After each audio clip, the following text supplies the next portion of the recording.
بسم الله الرحمن الرحيم.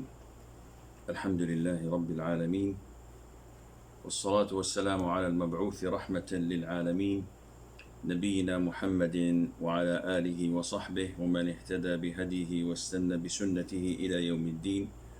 أما بعد، السلام عليكم ورحمة الله وبركاته.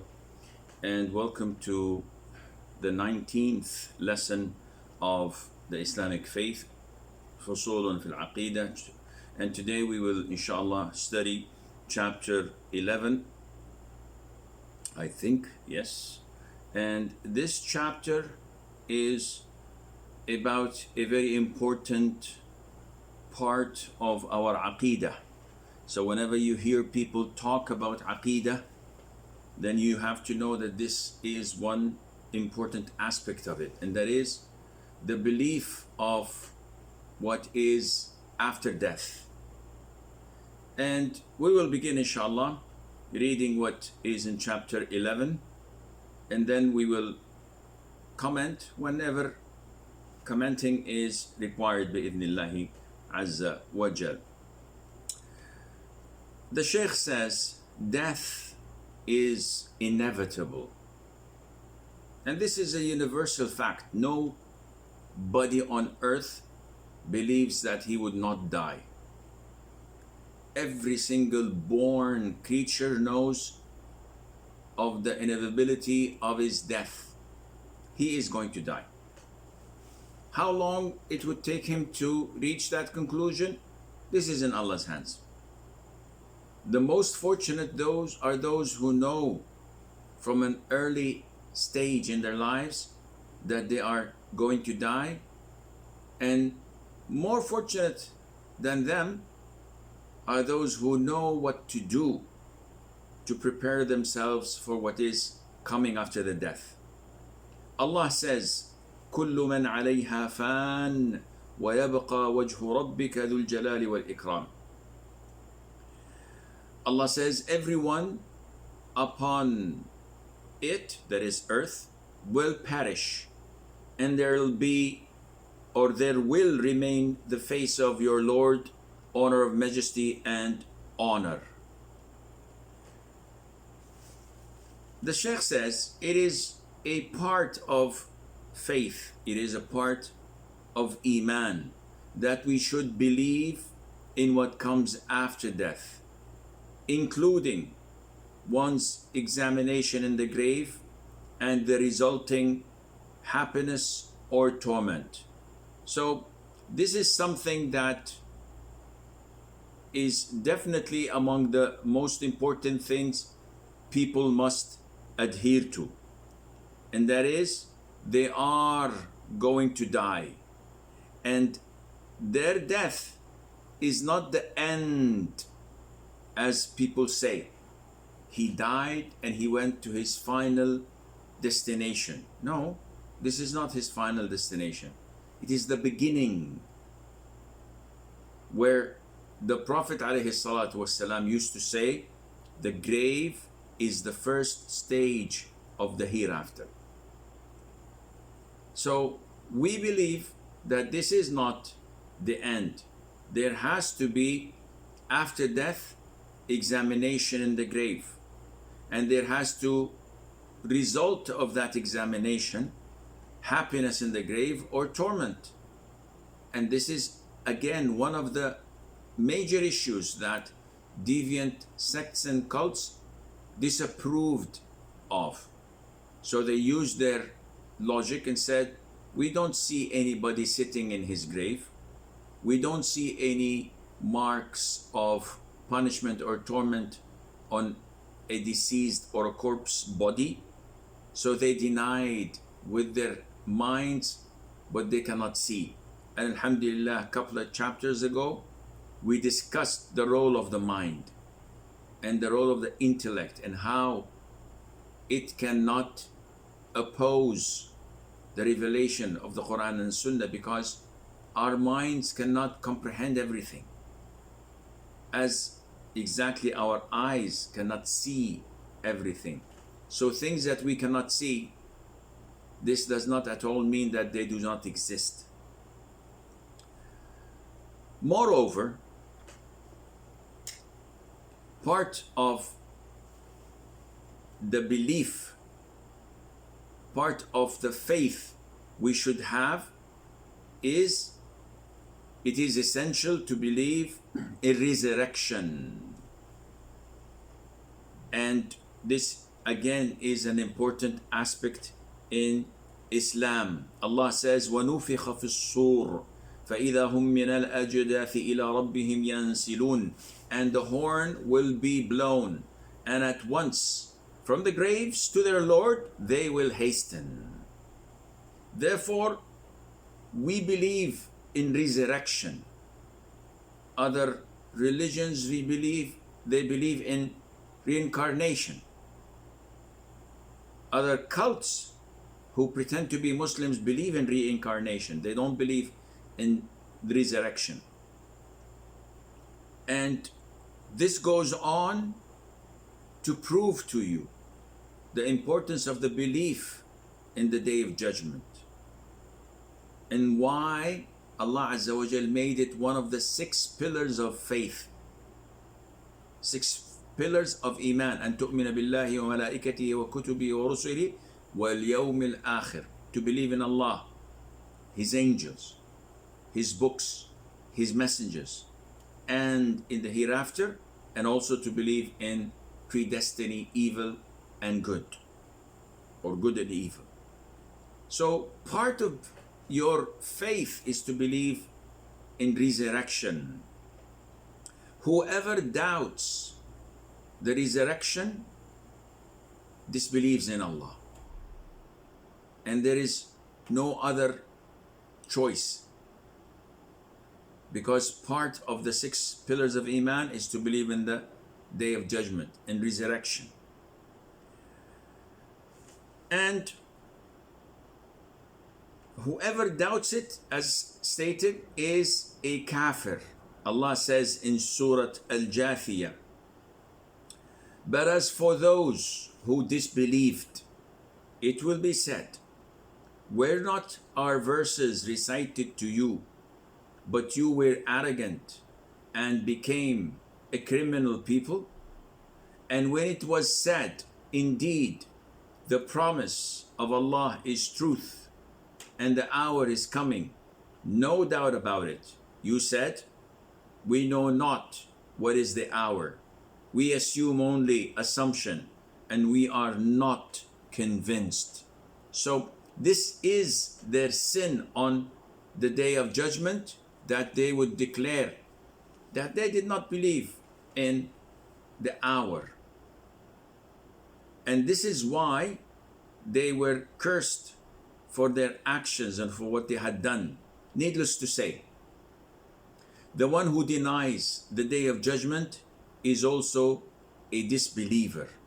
So it's not resurrection that one becomes a disbeliever if he believes that once we die, it's over, game over, there's nothing.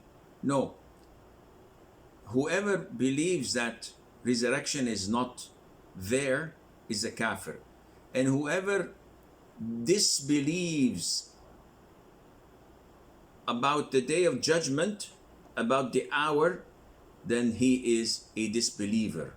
Allah says, بَلْ كَذَّبُوا بِالسَّاعَةِ وَأَعْتَدْنَا لِمَنْ كَذَّبَ بِالسَّاعَةِ سَعِيرًا. But they have denied the hour, and we have prepared for those who deny the hour a blaze.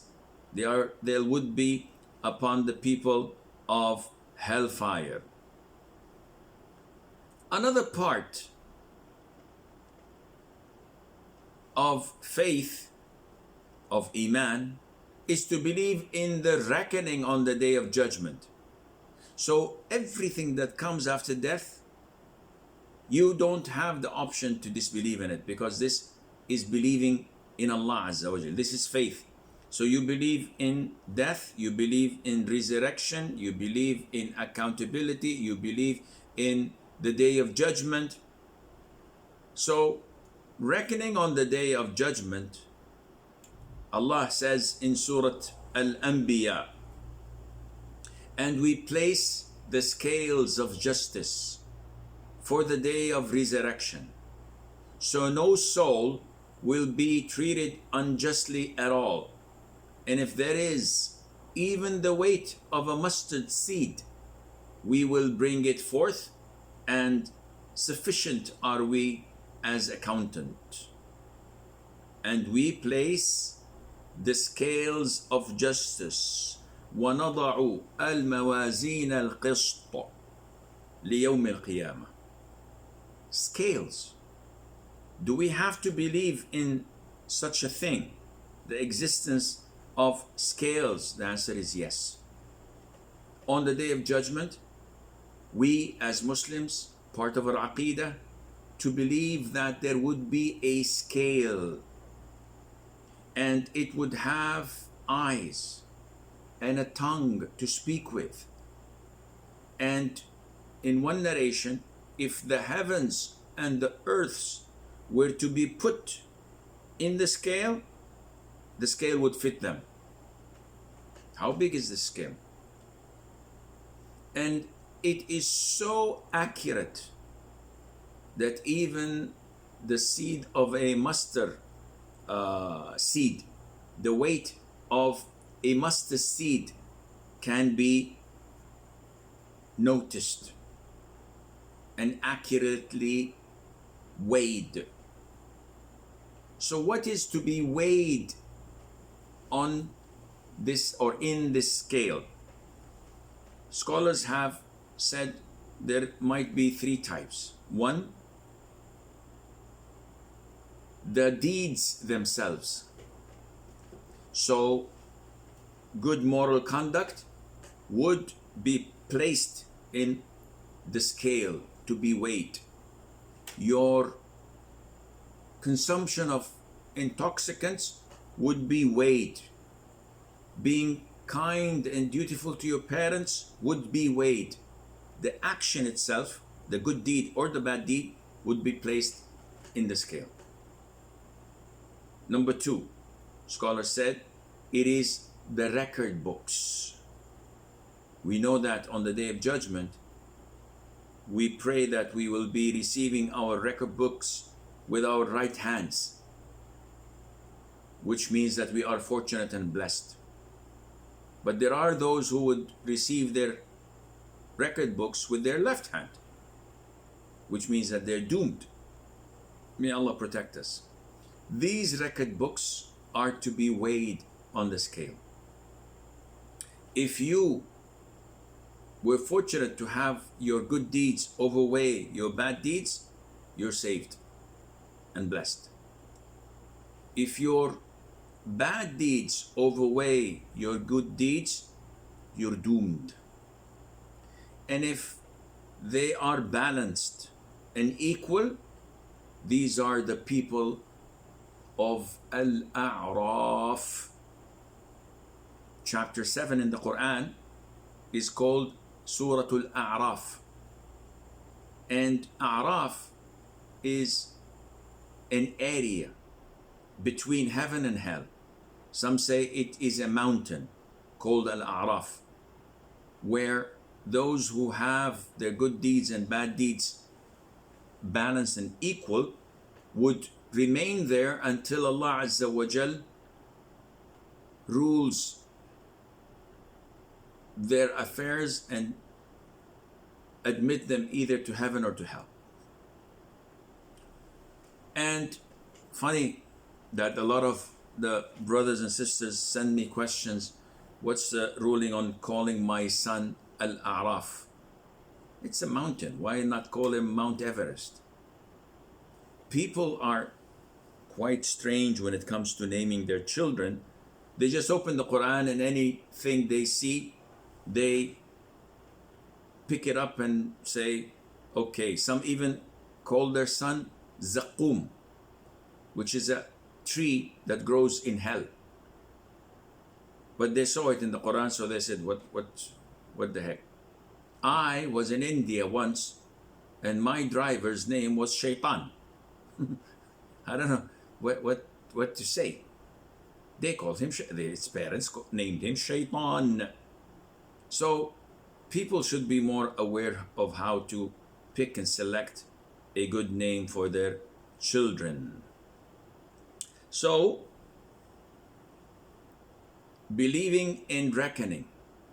Everybody is going to be weighed. Did we say number one, number two? I forgot number three. Number one is the deed itself. Number two is the record books. Number three, it's the individual. So the human being would be placed on the scale, as in Hadith ibn Mas'ud, may Allah be pleased with him, that the Prophet said to the companions and defended him in front of the companions when they laughed of how thin his legs are. The Prophet said, by Allah, they are heavier on the scale on the Day of Judgment than Mount Uhud. So the individual himself would be weighed. And the most authentic opinion that all three, the deeds, the record books, and the individual would be weighed on the Day of Judgment. And Allah Azza wa Jal knows best. The Shaykh goes on to say, yet another part of faith is to believe in reward and punishment, heaven and hell. Part of believing in the Day of Judgment, the one pillar of Iman, is to believe in heaven and hell, in reward and punishment. Allah says in Surah Hud, as for those who were destined to be wretched, they will be in the fire. For them, therein is violent exhaling and inhaling. Exhaling and inhaling. And as for those who were destined to be prosperous, they will be in paradise. And this is a great ni'mah from Allah Azza wa Jal, and a great threat as well to the believers. So we fear hellfire and we hope in attaining paradise. Now, the disbelievers will go to hell. And this is a well-known fact to all Muslims. They chose not to believe, so they will go to the fire while the believers will be in heaven. Allah the Almighty says,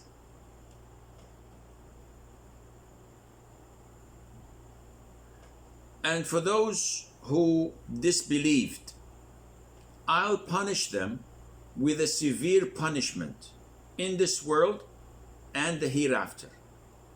And they will have no helpers. But as for those who believed and did righteous deeds, He will give them in full their rewards, and Allah does not like the wrongdoers. So this is crystal clear of what would happen to the believers and what will happen to the disbelievers. All of this happens after death. And as you know, we have this life, the dunya we live in, and then we have a transitional period, which is called al-barzakh, where we will be in our graves, enjoying what we see from paradise, or tormented from a window to hell. After the transitional period is over and the Day of Judgment is called and everything changes, this will be the hour, the Day of Judgment, where we will be held accountable for our acts and destined to paradise or to hell. This is what will happen all after death. And this is all part of believing in the Day of Judgment, al-Iman bil-Yawm al-Akhir. Finally, the Shaykh says, it is also required to believe in everything stated in authentic texts of the things that will take place in the life to come and on the day of judgment. And this is a very essential point that must be clarified. We have authentic hadiths. We have clear verses of the Quran where it talks about the unseen, things that we have not seen, yet we believe in because Allah Azza wa Jal and the Messenger of Allah sallallahu alaihi wasallam told us about it. Can you give example? The Shaykh says, such as the pathway. What is the pathway? It's a sirat. The scales, the pond, and the scrolls of people's good and evil deeds. So if you look at the footnote at the bottom of the page, it says the pathway or the sirat is a sort of a bridge that is erected over hell on the day of judgment.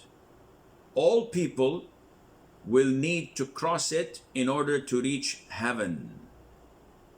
Now, this is not very clear statement, not very accurate. And I would suggest that you scrap it off. All people will need to cross it in order to reach heaven. It says believers will be able to do so while unbelievers will fall. No, this is not true.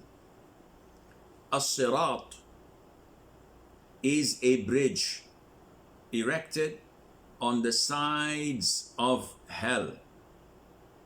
When the day of judgment takes place, when everything is cleared, someone calls, "Oh, you who used to worship other than Allah, follow those who you used to worship." So those who used to worship the sun, the moon, the idols, anything else, they will follow their lords they used to worship into hell. So they won't get a chance to cross the bridge or even attempt it. The hadith tells us that only the believers and the hypocrites, which means only those who were pretending to be Muslims, whether genuinely or fakingly, will wait. So they will hear a voice addressing them, "What are you waiting for?" And they will say, "We are waiting for our Lord, Allah." So the voice says, "Do you know him?" And they say, "He promised to identify himself to us." So only then Allah the Almighty reveals his shin, his leg, and every believing man and woman would fall immediately prostrating to Allah, with the exception of the hypocrites who try to prostrate, but Allah turns their backs into a steel plate that cannot bend. So they fall on their faces and they would be doomed. Then the believers, the sinners, the hypocrites, all those who claim to be Muslim would be ordered to cross and to walk over the sirat. And this includes, of course, the Jews who followed Musa, the Christians who followed Isa, the followers of Nuh who were on the ark with him, the followers of Ibrahim, and the rest of prophets and messengers. Now, those who don't know what as-sirat is, the Prophet described it to us scholars talked about it and said that it is thinner than a hair and sharper than a blade, and it is slippery. People who walk on it will slip and fall. And the three types of people that would cross over it: those who are saved, and they differ in the speed they make it; those who are doomed and they fall in hell, and this is done by hooks that come from underneath it and takes them and drops them in hell. And the third category are those who walk and crawl, and while in the process these hooks injure them, scratch them, but they eventually make it. It would be pitch black, dark, and there's no light except an individual light according to one's deeds. So if you were a righteous practicing Muslim with a lot of good deeds, you will have light in front of you and from behind you, illuminating the whole place only for your eyes. And if you were not such a good person, you would have a faint light but would enable you to see. And if you were among the sinful ones, then the only light you will have is in your toe that turns on for a while and then it shuts off. And you can imagine what will happen to you when it shuts off, when you see hellfire beneath you, when you're walking this thin hair and this sharp blade, and it is slippery, and you see people in front of you falling in hell, shouting and screaming. Just imagine your good and bad deeds. What would you like to have more? Would you like to have more light and less darkness? Then reduce your sins. Quit the habit. Stop sinning and do a lot of good deeds as much as you can. The third category goes straight to hell. The second category walks and crawls. Now, those who manage to cross the Sirat, they vary in speed. The Prophet said to us, ﷺ, that there are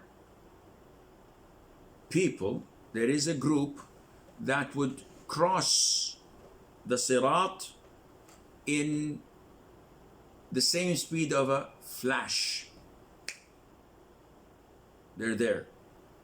Some would be like a tornado, very quick, but not as quick as the flash. Some would be like horse riders who cross in a very fast fashion. Some would be on camelback, much slower. Some would be jogging. Some would be walking. Some would be crawling. So the speed again varies according to your good deeds.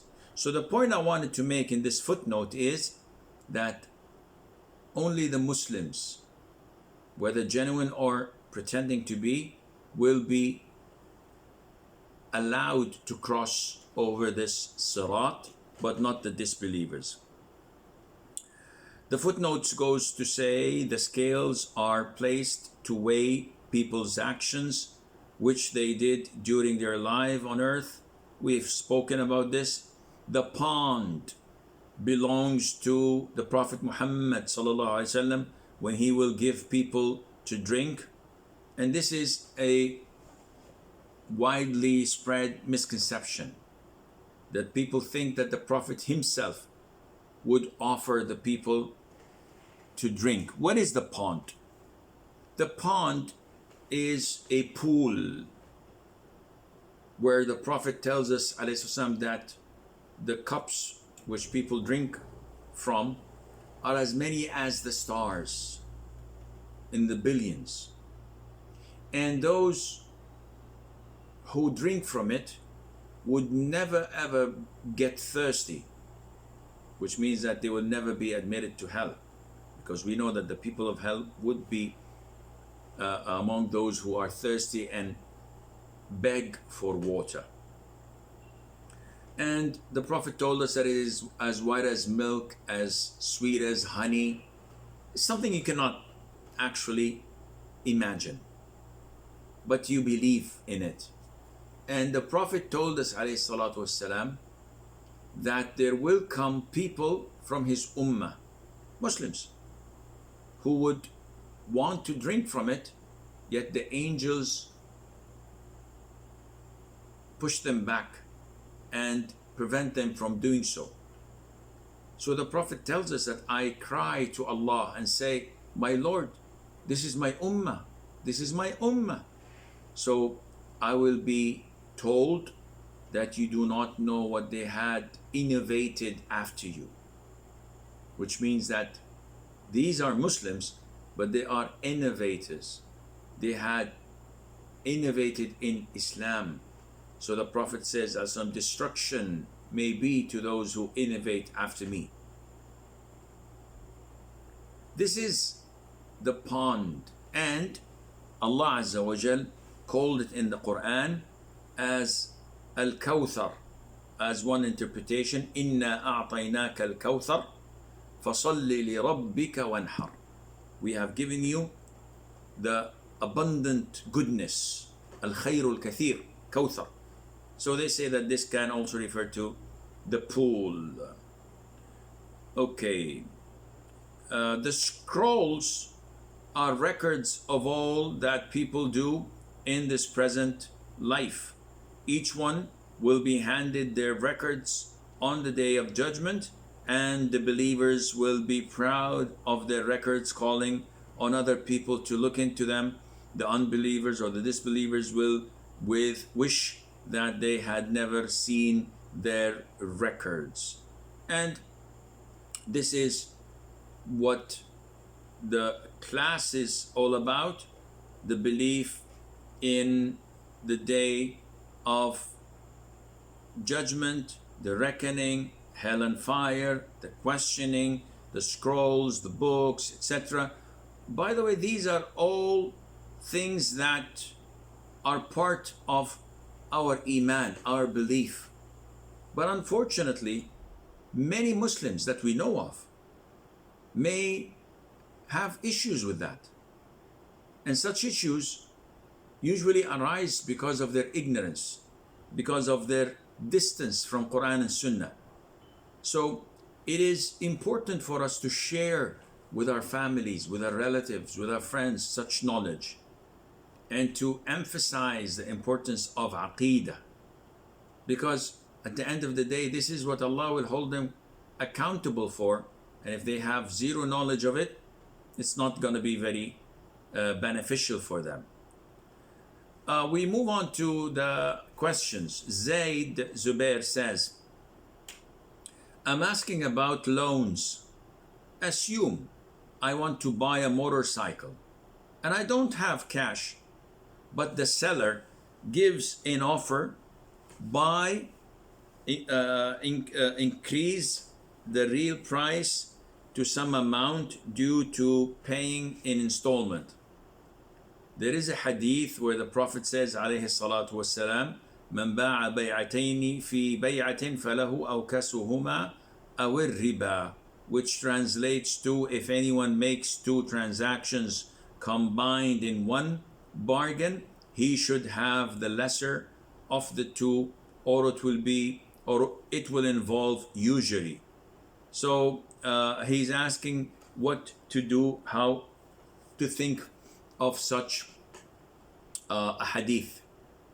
First of all, the issue of selling a product or an item in installments while increasing the price is totally permissible, as the majority of scholars approve that.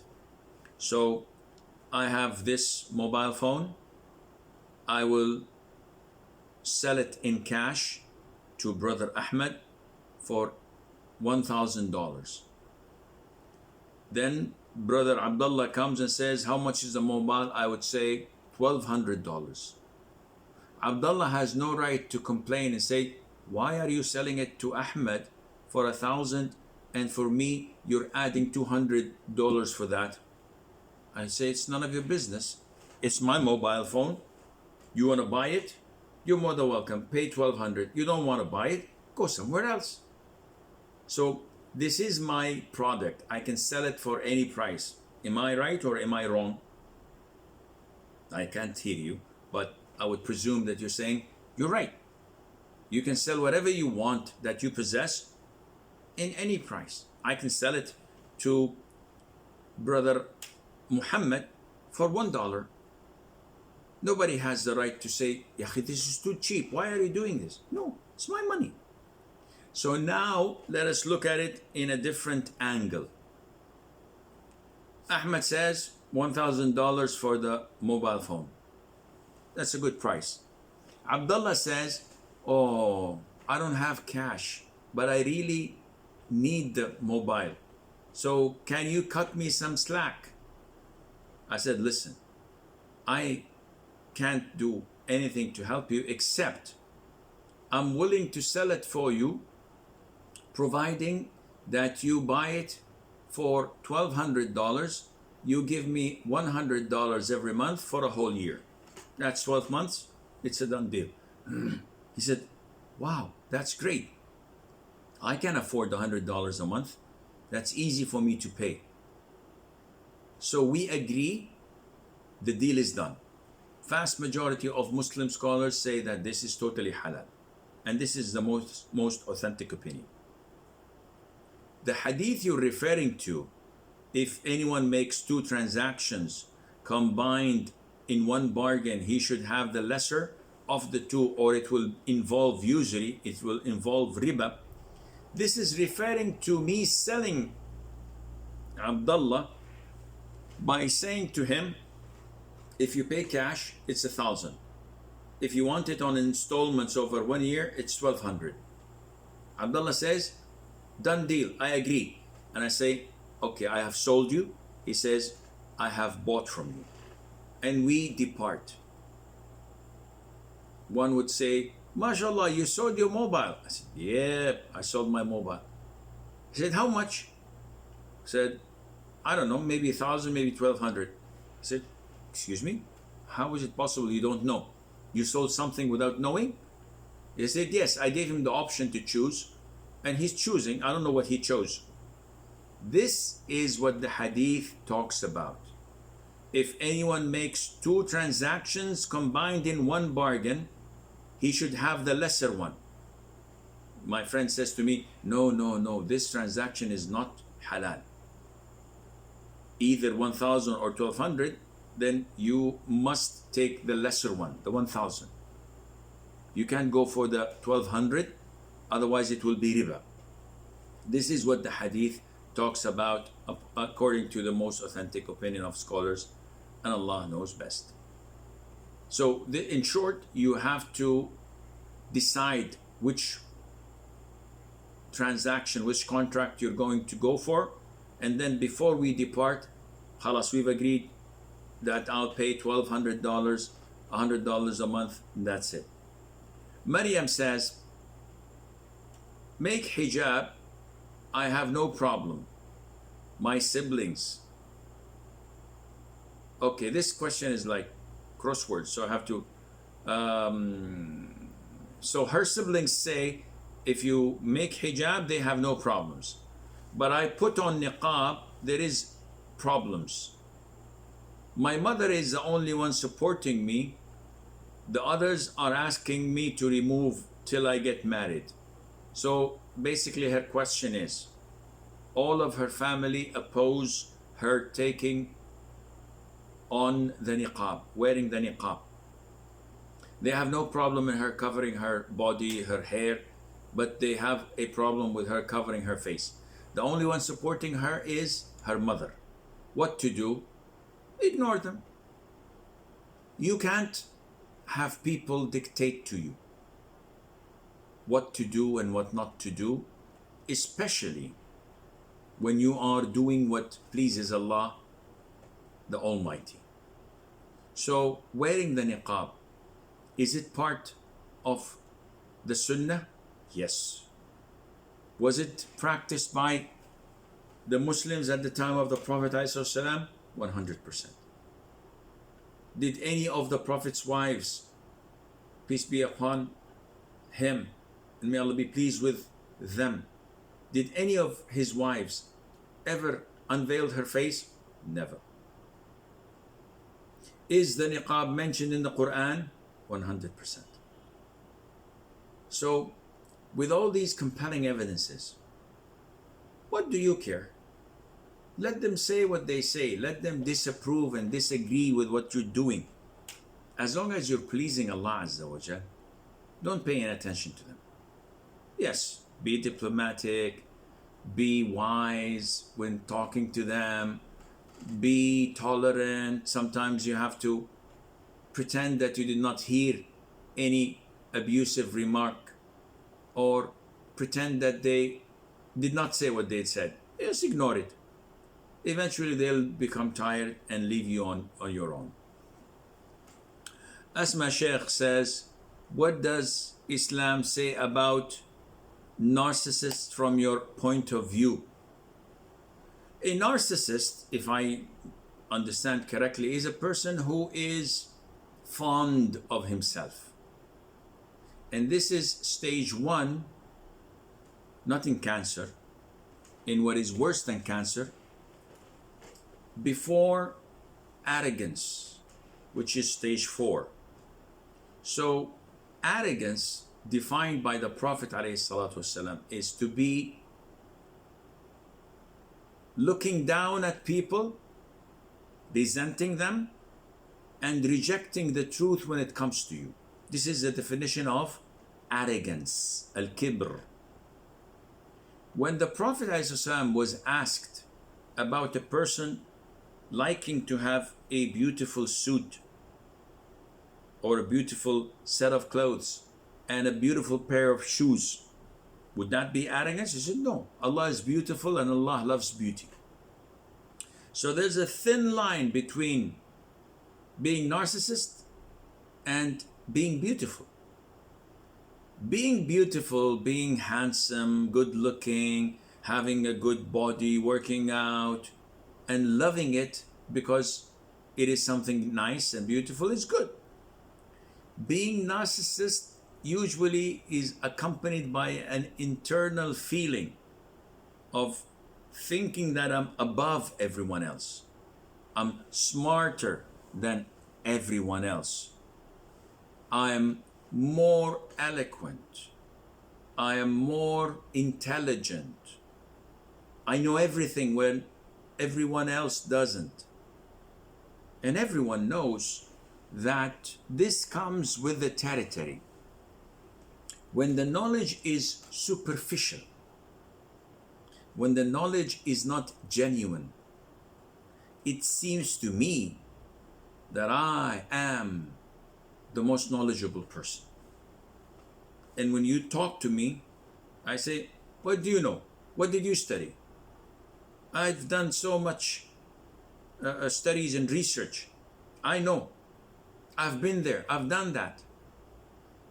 Now, narcissism is when this is an internal feeling that someone like me, with 33 years of experience under my belt in giving da'wah, and so many conferences and lectures and questions answered, blah, blah, blah, inside I feel that, I must have a position very high and elite with Allah. I am the answer to the world's problems. I know more than anybody else. This is the silent killer. Yet, it is not showing clearly to the people, which makes it dangerous but curable. Once it comes out of my mouth and I start looking down at people and I start saying, I did my research, I know, I have studied, I have done, I have this, it's all I. Then this becomes arrogance. When you look down at people, when you start thinking highly of yourself. This is why a true believer is always humble. Even if he was the king, where he has the power, the authority, the wealth, everything is under his fingertips. Yet when he's addressed, he sees himself as small as a small insect, fearing what Allah will do to him, knowing his own shortcomings. When people come to him, oh, you are the scholar of the world, you are the most knowledgeable person. Sheikh Abdul Aziz ibn Baz, and I'm talking about real scholars, may Allah have mercy on his soul. In an interview, the presenter was saying that no one has ever seen such a man with such knowledge, and he is the remedy for all illnesses, and he is the light in all these darknesses. Allah has blessed us with him. Allah has this. He interrupted him and he said, I pray to Allah that Allah forgives you for the evil that you had said. It is not appropriate at all to say these things about people. You don't know who I truly am. And in humbleness and in humility, he started his lecture refusing people to say this. Ibn Uthaymeen once, in a public lecture, it's found, once said, while introducing him, and today we are having a guest who is beyond introduction. No need to introduce him. So the Sheikh said, wait. Nobody is not in need to be introduced. Allah is the only one who is well known. Others are in need to be introduced, to know about them, and such praise is not permissible. How do you praise a human being by saying without any need of introduction, who has no need to be introduced? So this is true knowledge. So narcissism, as I said, is stage 1. And the destruction comes when it reaches stage 4, which is arrogance. May Allah Azza wa Jal protect us. Because even if the whole world come and praises me and says, Sheikh Asim is this, Sheikh Asim is that, yeah, I would be happy. But deep down inside, no. This is one of Shaitan's traps. All what they're saying is not true, because I know myself. I know my flaws. I know my shortcomings. And I know definitely that if sins were to have an odor, nobody would be able to sit next to me. So a true believer knows himself, whether people criticize him or praise him. And this is a sign of sincerity. When someone comes and says, wow, what a beautiful lecture, Sheikh. That was what I needed to listen to, what I needed to hear. It doesn't matter to me, alhamdulillah. I praise Allah. It's Allah's guidance that I was able to give it. And if somebody comes and criticizes, Sheikh, what is this? I could have said it better. This is a waste of time. You've wasted 40 minutes of our time on a lecture that has no value. It didn't get us closer to Allah. I wouldn't feel sad or depressed. I would shrug my shoulders and say, I did my best. Allah is the only one who I'm waiting for praise and reward from, not from you and not from him. So this would help you a lot in curing such an illness. May Allah protect us all. Camilla says, is it allowed to fulfill salah on top of a cesspit, and also is allowed to have cesspit in the masjid because it's no more space, so the area of the masjid is extended with the cesspit now inside? If I understand this question, I think cesspit is something like a sewer hole or a septic tank. To have this underneath, meaning under the ground, and to pray over it is okay. There's no problem in that. But to have the tank itself inside the masjid, this is not permissible. It can be underneath, it can be outside, but to have it inside of the masjid itself, though it's a tank, though the najasa is protected, yet it is totally inappropriate to have it inside the masjid. Underneath, no problem, inshallah. Pami bint Anfur says, so we could buy a house from a bank? Buying a house from a bank, from a murderer, from a fornicator, from a kafir, from a mushrik is permissible. Buying and selling, there's nothing wrong in that.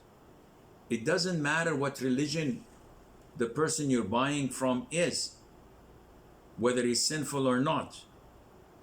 So buying a property from a person is permissible. Now your question is not that. Your question is it permissible to buy a house in mortgage from a bank?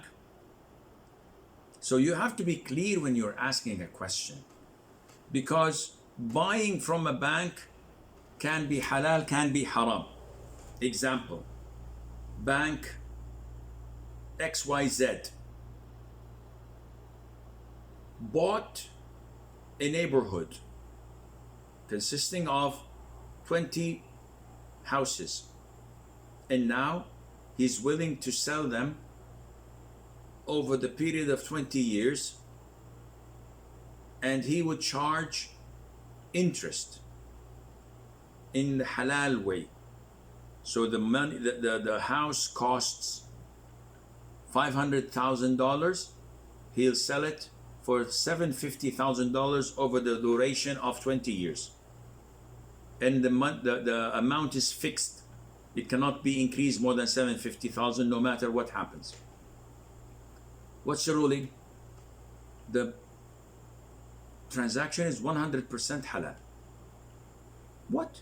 Sheikh, the bank is interest-based. It's a conventional bank. Yeah, I know. I'm talking about the transaction, the buying and the selling. Is the bank selling something that belongs to it? Yeah. Is the price fixed? Yeah. What's the problem then? No problem. So whether you buy it from a bank or from a Jew, it's the same thing. Secondly, the bank sells you a house that you would like to buy with a fixed price, but the bank doesn't own it. Explain more. I have a property, this beautiful villa, and it's on the beach. It costs cash $500,000. I don't have the money. I go to the bank. The bank says, I'll buy the house and sell it to you for $750,000 fixed price over the period of 20 years. I said, okay, I agree. He said, sign these documents, this contract. And after I sign and commit, he goes and buy the house. This is haram. because he sold you what it does not possess. The third scenario is that the bank gives you the money for the mortgage. Here's $500,000 cash. You buy the property in your name and you pay the bank $750,000. This is clear riba, mortgage. There are fourth and fifth scenarios where the bank has a late payment fee, or increases the final amount, or the final amount is fluctuating depending on the inflation rate, the interest rate, etc. So the 750 can easily go to 900,000 as we speak. All of this is riba and haram. So I hope this answers your question, Pami. Diallo says, can we pray sitting down at work desk? Praying sitting down is permissible when you're praying voluntary prayers. Mandatory fard prayers, you must pray standing up, because the first pillar of prayers, we have like 15 of them. The first pillar is al-qiyamu ma'al qudra, to stand up when able. So at workplace, if you want to pray dhuhr prayer, you cannot pray sitting down. Whether you're a man or a woman, you have to stand up and pray your fard prayer standing up. Even if there are non-mahram men watching, Sheikh, even if there are non-mahram men watching, as long as you're wearing your abaya, you're fully covered, try to find a place where there are no people looking at you. But if not possible, then pray in front of everyone else. There's no problem. Maybe you need to figure out whether working there in the first place is halal or not. And final question is from Milad. Is it mandatory to wear or to wash the private parts after passing wind? No, it is not mandatory, nor it is recommended. On the contrary, it is prohibited. Washing the anus after passing wind is not from Ahl Sunnah wal Jama'ah. It can be from the Rafida Shia who would do this, but the Muslims don't do this, and it is an innovation to do this.